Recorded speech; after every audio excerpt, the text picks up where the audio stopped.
కర్ణాటక సంపర్క క్రాంతి రైలులో దోపిడీ దొంగలు రెచ్చిపోయారు. అనంతపురం జిల్లా ధర్మవరంలో రైలు ఎక్కిన దుండగులు తోటి ప్రయాణికులుగా నమ్మించి కూల్ డ్రింక్, బిస్కెట్లలో మత్తు పదార్థాలు కల్పించారు.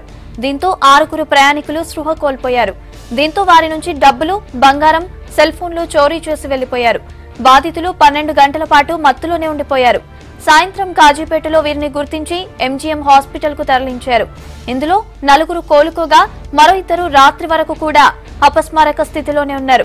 బెంగళూరు నుంచి బయలుదేరిన సంపర్క క్రాంతి ఎక్స్ప్రెస్ లోని జనరల్ బోగిలో కొందరు కూర్చుని మాటలు కలిపి ప్రయాణికులకు బిస్కెట్లు, కూల్ డ్రింక్లు ఇచ్చారు. వీటిని తీసుకున్న కర్ణాటకకు చెందిన నితిన్ జైన్, బెంగళూరుకి చెందిన రాహుల్, బీహార్ కు చెందిన ప్రేమ్ శంకర్, యూపీకి చెందిన టింక్, సూర్యకాంత్, అబ్బాస్ మత్తులోనే ఉన్నారు. ఉదయం నుంచి మధ్యాహ్నం వరకు వీరంతా ఇలానే ఉండటంతో తోటి ప్రయాణికులు గమనించి సికింద్రాబాద్ రైల్వే స్టేషన్ దాటిన తర్వాత పోలీసులకు సమాచారం ఇచ్చారు. కాజీపేట పోలీసులు వీరిని వరంగల్ ఎంజీఎం కు తరలించారు.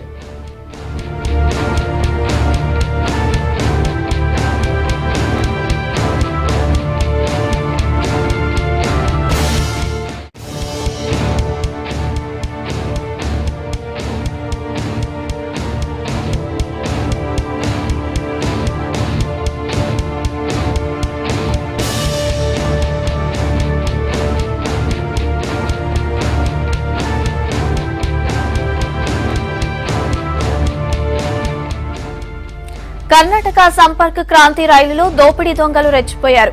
అనంతపురం జిల్లా ధర్మవరంలో రైలెక్కిన దుండగులు తోటి ప్రయాణికులుగా నమ్మించి కూల్ డ్రింక్, బిస్కెట్లలో మత్తు పదార్థాలు కల్పించారు. దీంతో 6 ప్రయాణికులు స్పృహ కోల్పోయారు. దీంతో వారి నుంచి డబ్బులు, బంగారం, సెల్ ఫోన్లు చోరీ చేసి వెళ్లిపోయారు. బాధితులు 12 గంటల పాటు మత్తులోనే ఉండిపోయారు. సాయంత్రం కాజీపేటలో వీరిని గుర్తించి ఎంజీఎం హాస్పిటల్ కు తరలించారు. ఇందులో 4 కోలుకోగా మరో 2 రాత్రి వరకు కూడా అపస్మారక స్థితిలోనే ఉన్నారు. బెంగళూరు నుంచి బయలుదేరిన సంపర్క క్రాంతి ఎక్స్ప్రెస్ లోని జనరల్ బోగిలో కొందరు కూర్చుని మాటలు కలిపి ప్రయాణికులకు బిస్కెట్లు, కూల్ డ్రింక్లు ఇచ్చారు. వీటిని తీసుకున్న కర్ణాటకకు చెందిన నితిన్ జైన్, బెంగళూరుకి చెందిన రాహుల్, బీహార్ కు చెందిన ప్రేమ్ శంకర్, యూపీకి చెందిన టింక్, సూర్యకాంత్, అబ్బాస్ ఖాన్ మత్తులోకి వెళ్లారు.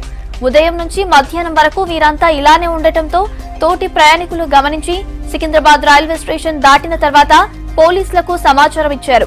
కాజీపేట పోలీసులు వీరిని వరంగల్ ఎంజీఎం కు తరలించారు.